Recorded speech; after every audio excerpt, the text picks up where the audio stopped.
असो ही जी पब्लिक ह्या रोडने फिरते दीक्षाभूमीच्या पूर्वेकडून ही जागा दीक्षाभूमीची होती, परंतु ह्या महाराष्ट्र सरकारने कपटाने ढोंगीपणाने आणि दीक्षाभूमीच्या समितीला गुमराह करून ह्या जागेवर आपापले कब्जे केले।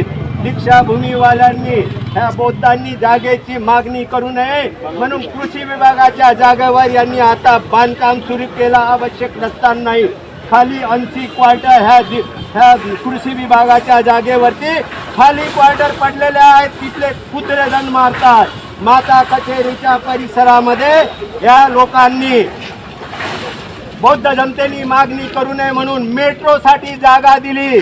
ITIच्या परिसरामध्ये अनावश्यक बांधकाम सुरू आहे। हा सर्व आंबेडकरी जनतेच्या विरोधामध्ये महाराष्ट्र सरकारतर्फे एक षडयंत्र रचल्या जात आहे आणि ह्या षडयंत्राच्या विरोधामध्ये लढा देण्यासाठी संपूर्ण नागपूरकर आणि विदर्भातली जनता एकवटलेली आहे। ह्या सर्व जनतेचा मी आभार मानतो।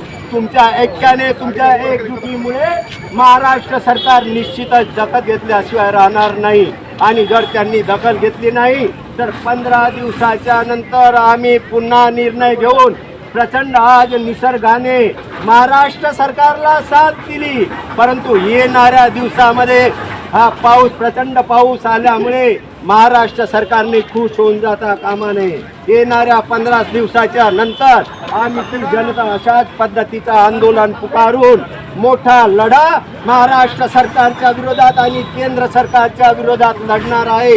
याची दखल महाराष्ट्र सरकारने केंद्र सरकारने घ्यावी, कारण कृषी विभागाची जमीन ह्या बुद्ध भूमीला मिळू नये, दीक्षाभूमीला मिळू नये, बौद्धांना मिळू नये म्हणून यांनी महाराष्ट्र पंजाबराव कृषी विभागाच्या अंतर्गत असलेली जमीन केंद्र सरकारच्या कृषी विभागाला दिली ती आम्हाला मान्य नाही। त्यांच्याकडून जे लीज दिली ते लवकरात लवकर काढून घ्या आणि ती कृषी विभागाची जागा लवकरात लवकर दीक्षाभूमीच्या विकासाकरता हस्तांतरित करा अशी एक आमची मागणी आहे, असं आव्हान आहे।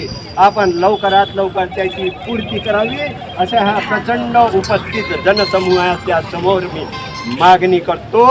जय भीम, नमो बुद्धाय।